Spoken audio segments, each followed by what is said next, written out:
사랑하는 성도 여러분, 영혼이 잘 되어 범사가 잘 되고 강건하시기를 주 예수님의 이름으로 축원합니다. 내일은 5월 5일 어린이날입니다.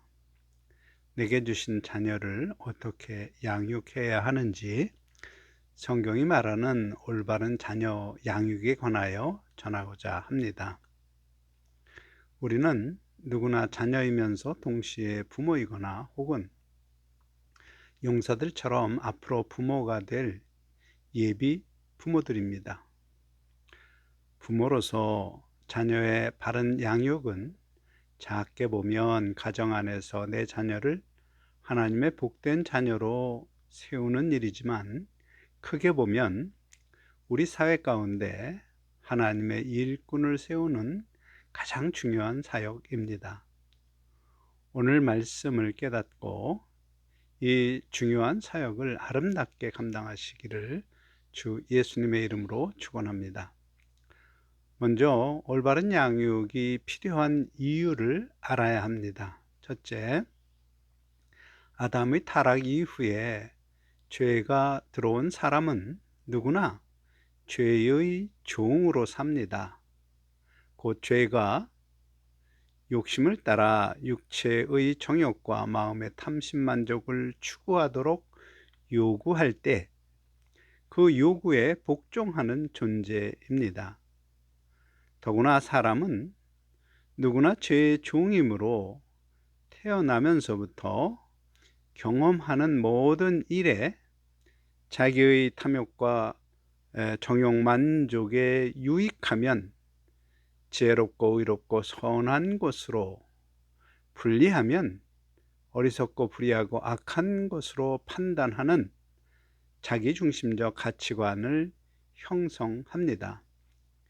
그래서 공부하라는 엄마는 마귀알몸 같고 놀아주는 할머니는 천사같이 생각됩니다.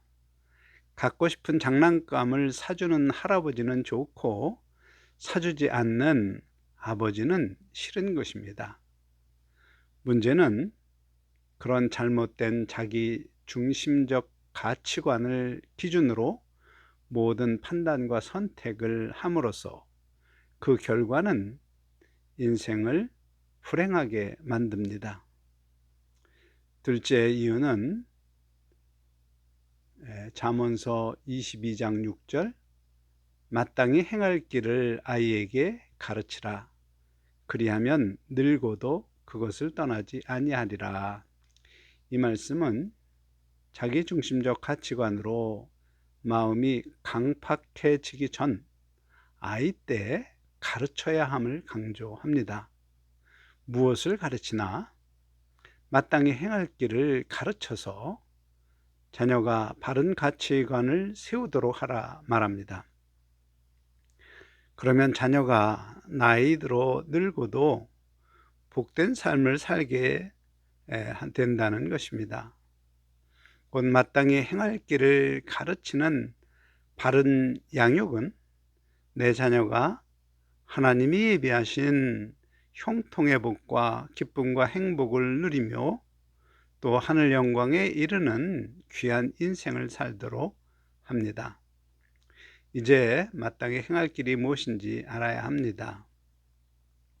에베소서 6장 4절, 또 아비들아 너희 자녀를 노엽게 하지 말고 오직 주의 교훈과 훈계로 양육하라. 이 말씀에 마땅히 행할 길을 알려주는 것은 바로 주의 교훈입니다. 가르쳐야 할 내용은 바로 주의 교훈입니다. 그러므로 부모는 성경에 기록된 주의 교훈을 배우고 알아야 합니다. 그러므로 매일 성경을 읽으며 자녀 양육에 필요한 주의 교훈을 따로 정리하여 때때로 마음에 새겨야 합니다. 그것이 자녀를 양육할 부모가 되는 준비 과정입니다. 준비된 주의 교훈을 어떻게 가르치는지 예를 들어 설명합니다.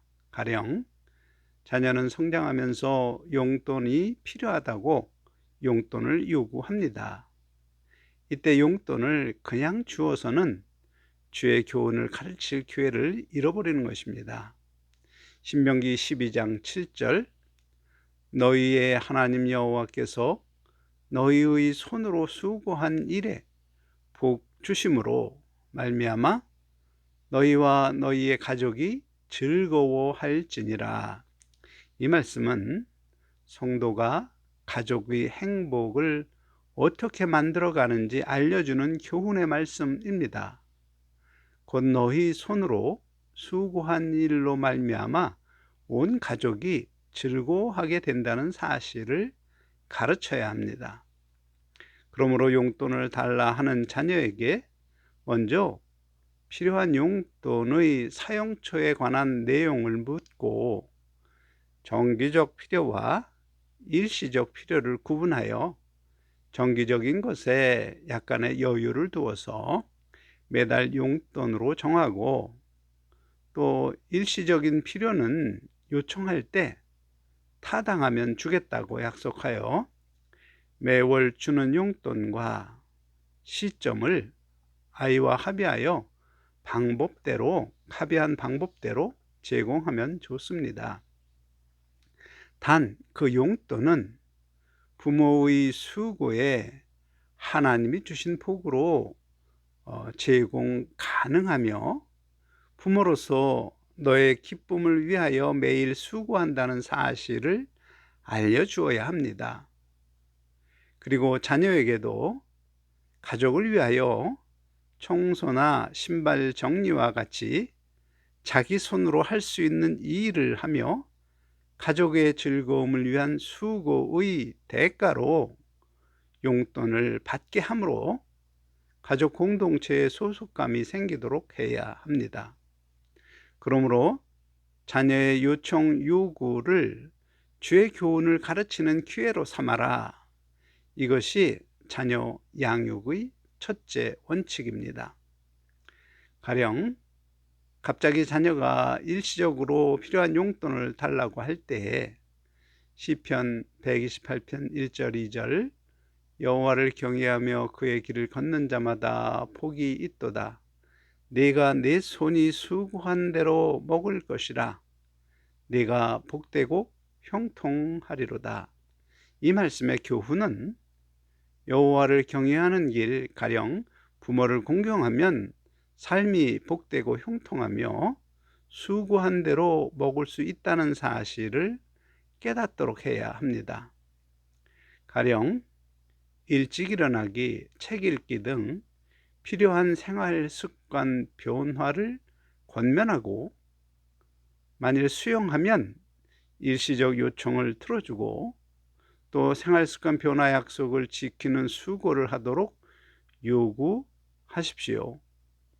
자녀가 부모와 약속을 지키는 것이 부모를 공경하는 것이며 또한 그것이 여호와를 경외하며 여호와의 길을 걷는 것임을 알려주어야 합니다. 그러면 필요한 용돈을 받았으므로 자녀도 만족하고 또 변화된 생활 습관으로 인하여 복되고 형통한 인생길을 걷는 교훈을 얻도록 해야 합니다. 그러나 부모와의 약속을 지키지 않을 때 훈계해야 합니다. 가령 약속을 지키지 않는 것은 부모를 무시하는 행위이며 약속을 지키지 않는 한 일시적으로 필요한 용돈을 더 이상 제공할 수 없다는 사실을 말해주고 오직 약속을 이행하는 경우에만 부모도 요청을 들어줄 수 있음을 체험하도록 해야 합니다. 이 원칙은 반드시 일관성을 가지고 지켜야 합니다. 또 반드시 지켜야 할 것은 자녀가 무엇이든지 자기 손으로 수고하지 않은 것으로 자기 필요를 충족하려고 하는 것은 자기 즐거움만 생각하는 자기 중심적 행동으로서 가족의 행복을 파괴하는 것임을 알도록 해야 합니다. 그 다른 가족 일원의 마음에 감정상 좋지 않은 미움과 원망을 남긴다는 사실을 알아야 합니다. 그 자녀의 훈육 목적은 자녀의 유익이며 자녀의 행동에 따라 말씀을 체험하도록 하라. 이것이 자녀 양육의 둘째 원칙입니다. 다만 명심할 것은 준비된 교훈을 가르칠 때 부모가 알아야 할 주의사항으로 자녀를 노엽게 하지 말라와 때때로 훈계의 필요성도 말합니다. 먼저 노여움이란 감정이 격한 상태를 말합니다. 손바닥도 마주쳐야 소리가 난다는 우리말 속담에서 알 수 있듯이 아이의 감정이 격한 상태가 되는 것은 부모의 감정이 격한 상태일 때입니다. 그러므로 화가 난 상태, 감정이 격한 상태에서는 절대 징계는 물론이고 훈계도 하지 말아야 합니다.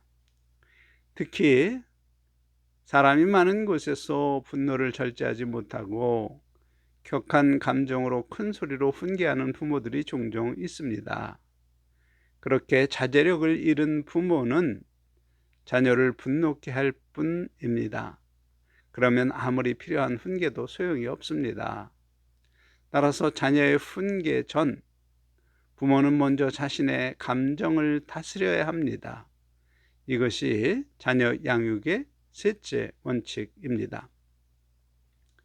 또한 가르칠 교훈이 아버지인지 어머니인지 사람과 상황에 따라 다르게 적용하면 자녀가 혼란스럽게 됩니다. 가령 학교에 지각을 했는데 아버지는 아무렇지도 않게 넘어가고 어머니는 회초리 열 때, 그런 부모의 일관성 없는 훈육은 자녀가 좋은 습관을 갖기 힘들게 만듭니다.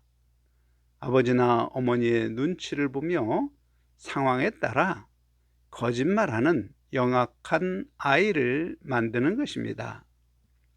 그러므로 양육의 시작은 먼저 부모 자신에게서 시작되어야 합니다.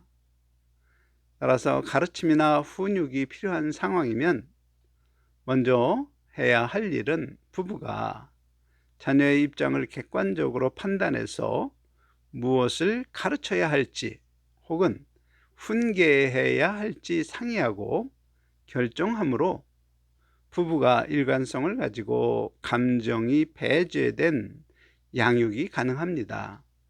따라서 훈육의 일관성을 유지하려면 부부는 상의하여 감정과 행동의 일관성을 유지해야 합니다. 이것이 자녀 양육의 넷째 원칙입니다. 한편 자녀의 훈육은 기계적이어서는 안 됩니다. 하나님이 우리를 인격적으로 대우하듯이 부모 또한 자녀를 인격적으로 대우해야 합니다. 가령 자녀가 부모와 약속한 공부를 하지 않고 TV를 본다고 징계하면서 자기는 TV를 보고 있다면 자녀를 바르게 훈육할 수 없는 인격입니다. 부모가 공부할 것을 요구했다면 자녀의 공부 시간에 부모도 책을 읽고 공부하는 본을 자녀에게 보이는 방법으로 훈육해야 합니다. 우리말 속담에도 보고 배운다 합니다. 부모가 본을 보이지 않고 말로만 명령하는, 강요하는 훈육은 역효과만 낼 뿐입니다. 또한 모든 징계는 항상 합당한 이유가 있어야 합니다. 그 이유가 명백하고 타당하여야 자녀도 수긍하고 문제를 고칩니다. 곧 인격적이고 지성적으로 훈육하라. 이것이 자녀 양육의 다섯째 원칙입니다.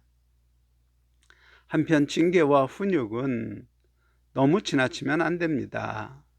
선한 부모도 자녀를 책망할 때 본의 아니게 마음이 격동하여 지나치게 징벌할 수 있습니다.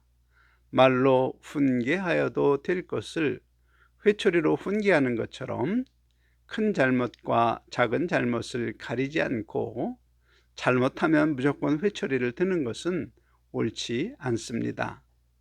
또 징벌이 잘못에 비하여 너무 크면 부당하고 억울함과 원망의 마음이 들어옵니다. 징벌이 필요할 때는 징벌해야 하지만 반드시 대화를 통하여 징계의 이유의 이해를 바탕으로 합리적인 징벌을 해야 합니다. 아무리 부모라도 아이의 뺨을 때리거나 자존심과 굴욕감을 느낄 정도의 그러한 인격을 깔아뭉개는 방법은 안 됩니다. 그것은 하나님이 금하신 자녀를 노엽게 하는 것입니다. 반대로 잘못을 징계하지 않는 것은 더욱 좋지 않습니다. 잠언서 13장 24절 매를 아끼는 자는 그의 자식을 미워함이라. 자식을 사랑하는 자는 근실히 징계하느니라. 이 말씀을 따라서 징계와 훈육은 합리적 수준으로 반드시 하라. 이것이 자녀 양육의 여섯째 원칙입니다. 한편 자녀를 항상 어린아이 상태로 인식하는 부모들이 있습니다. 그런 부모는 사춘기에 접어든 자녀가 반항하면 큰 충격을 받습니다. 그러면 자녀가 부모를 거역한다 생각하므로 무조건 엄하게 징계하려는 경향이 있습니다. 그런 사람들은 자녀의 인격과 지식이 성장하고 성인이 되어가고 있다는 사실을 인정하지 않는 것입니다. 아이가 반항하면 이제 성장했구나 인정하고 체벌이 아니라 문제와 책임을 명확하게 지적하여 알려주고 스스로 자기의 문제를 책임지도록 해야 합니다. 곧 자녀의 성장과 발전을 인정하며 독립된 인격체로 자기의 언행에 반드시 책임을 깨닫게 하라. 이것이 자녀 양육의 7째 원칙입니다. 앞에서 말씀드린 7가지 양육의 원칙을 꼭 기억하시기 바랍니다. 우리의 자녀가 건강할 때 우리 사회가 건강한 것입니다. 이제 스스로 나의 가치관을 점검해 봅시다. 만일 성경의 훈육 원칙을 지키신 부모님을 통하여 성장한 사람은 자기 자녀도 성경적으로 훈육합니다. 만일 그렇지 않은 부모를 만나 마음에 상처를 많이 입은 분이라면 이것만은 꼭 기억하시기 바랍니다. 여러분의 부모가 자식을 사랑하지 않아서 그렇게 징계한 것이 아닙니다. 사실 사랑하는 자녀가 잘 되기를 바라는 마음이었지만 성경적 훈육을 어떻게 하는지 몰랐기 때문입니다. 에베소서 6장 4절 또 아비들아 너희 자녀를 늦게 하지 말고 오직 주의 교훈과 훈계로 양육하라. 이 말씀 다시 생각해 봅시다. 여러분이 부모가 되어 자녀를 잘 양육하려면 먼저 주의 교훈, 곧 하나님 말씀에 담긴 교훈을 배우고 알고 정리하여 부모 준비를 해야 합니다. 그리고 준비된 교훈을 자녀에게 부모가 본을 보여 가르치는 것입니다. 그리고 훈계는 자녀를 말로 가르치는 것을 의미합니다. 즉, 부모는 자기의 삶의 태도와 행동으로 자녀에게 본을 보이는 것이 먼저이고 그 후에 권고하는 말, 격려하는 말, 때로 질책하는 말의 순서로 자녀를 훈계해야 합니다. 그 후에 여전히 문제가 지속되면 근실히 징계해야 합니다. 징계는 말이 아니라 체험으로 교훈을 깨닫게 하는 것입니다. 사실 인간 사회는 법과 질서 및 적절한 훈육이 없으면 악이 창궐하게 됩니다. 그러므로 건강한 사회 속에 살기 원하면 자녀를 주의 교훈과 훈계로 양육해야 합니다. 그럼에도 불구하고 악이 떠나지 않으면 반드시 징계해야 합니다.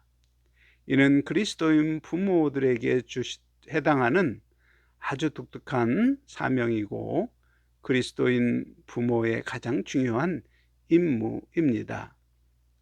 주의 교훈과 훈계로 양육하기 위하여 그리스도인 부모의 행동 준칙 7가지를 제시합니다. 첫째, 하나님 섬기는 본을 보이라. 교회를 다니라는 말이 아닙니다. 말씀을 지켜 행하는 본을 보여야 합니다. 이것이 자녀에 대한 부모의 의무입니다. 둘째, 기독교 관점에서 대화하라. 대화의 주제가 되는 사회적 이슈에 대하여 성경 관점을 알도록 해야 합니다. 그것이 기독교적 가치관을 형성하게 합니다. 셋째, 자녀의 질문에 성경 관점으로 대답을 준비하라. 가령 자녀가 제 친구 아빠는 주일이면 야구장 가는데 아빠는 왜 교회만 가요? 이때 어떻게 대답할 것인가? 하나님이 나에게 하나님을 경외하는 것이 가장 중요한 일인 것을 알게 해주셨기 때문이란다. 내가 원하는 것, 욕심을 따라 나 중심적으로 살면 가족 간에도 서로 미워하고 살다가 지옥에 가지만 교회에서 알려주는 진리를 깨닫고 지켜 행함으로 가족 간 사랑하고 행복하게 살고 또 육체의 죽음 이후 주의 날에 가족 모두 부활하여서 존귀한 존재로 영생하기를 원하기 때문이지. 그런 기독교의 신앙의 핵심을 이때 가르쳐야 합니다. 그리고 추가 질문이 나오면 자세히 설명하십시오. 그러면 아이는 진리를 알기 원하며 성경 읽는 자녀로 만들어 줍니다. 감명 깊게 읽은 좋은 신앙서적을 추천하라. 이것이 네 번째입니다. 좋은 신앙서적을 읽고 감명받은 내용을 알려주며 읽기를 추천하고 격려하며 올바른 가치관을 형성하도록 이끌어 주어야 합니다. 다섯째는 자녀에 대한 감사와 축복 기도를 매일 하라. 잠자기 전 혹은 식사기도 시간에 이용하여서 감사와 축복 기도를 하시기 바랍니다. 여섯째는 가정예배를 꾸준히 드리라. 가정예배는 형식이 중요하지 않습니다.